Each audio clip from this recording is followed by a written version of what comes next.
अस्सलाम वालेकुम व्यूवर्स। हमारा आज का टॉपिक इंतहाई अहम मसले यानी बीमारी के बारे में है, और ये बीमारी है खांसी, ख़ास तौर पर बच्चों की खांसी।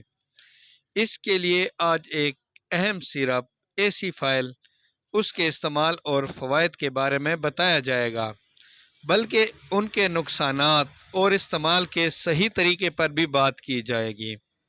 नबी कासिम की इस प्रोडक्ट का नाम है एसी फाइल 125 mg। इसका फार्मूला है एसी फाइलिन पेप्राजीन। ये सिरप बच्चों, बड़ों, बुजुर्गों, गर्ज हर उम्र के हर फर्द के इस्तेमाल के लिए है। इसका रेट भी इकनॉमिकल है, जो कि 78 रुपीज़ है, और ये सिरप तकरीबन हर फार्मेसी पर मिल जाता है। अब इसके फ़वाइद के बारे में जानते हैं। ये शरबत बुनियादी तौर पर एंटी एलर्जिक है, यानी सांस की तकलीफ़ को दूर करने में ये मददगार साबित होता है। और इसकी जो सबसे ख़ास बात यह है कि ये 4 महीने के बच्चे को भी दिया जा सकता है। इसके अलावा हर किस्म की खांसी, नाक बहने, छींके आना, आँखों से पानी बहना, जल्द, नाक वगैरह की एलर्जिक कंडीशन में भी ये मुफीद है।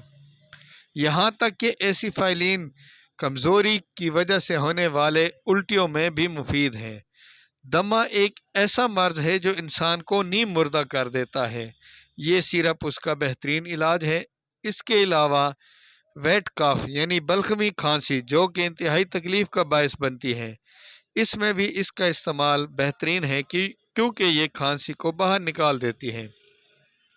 सिगरेट नोश अफराद को होने वाली क्रॉन्स ब्रोंकाइटिस के लिए एसी फाइल लाजवाब इंतखाब है, क्योंकि जो भी फ़र्द सिगरेट इस्तेमाल करता है उसको जो भी खांसी लगती है अक्सर वो बहुत मुश्किल से ठीक होती है, तो उसके लिए एसी फाइल इंतहाई बेहतरीन है।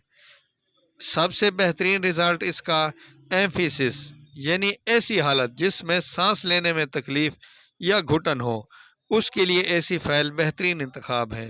अब आते हैं इसके नुकसानात और इस्तेमाल के तरीके पर। ये सिरप 4 महीने से लेकर 1 साल तक के बच्चों को दिया जा सकता है। उनके लिए इसकी खुराक आधी चम्मच सुबह, दोपहर, शाम, और 1 साल से 4 साल तक की उम्र के लिए 1 चम्मच 3 बार, जबकि बड़े अफराद के लिए 2 चम्मच दिन में 3 बार इस्तेमाल कर सकते हैं। जहाँ तक इसके रिएक्शन की बात है, तो आम तौर पर इसका रिएक्शन ब्लू विजन सामने आता है, यानी आँखों के आगे नीले पीले तारे नज़र आते हैं।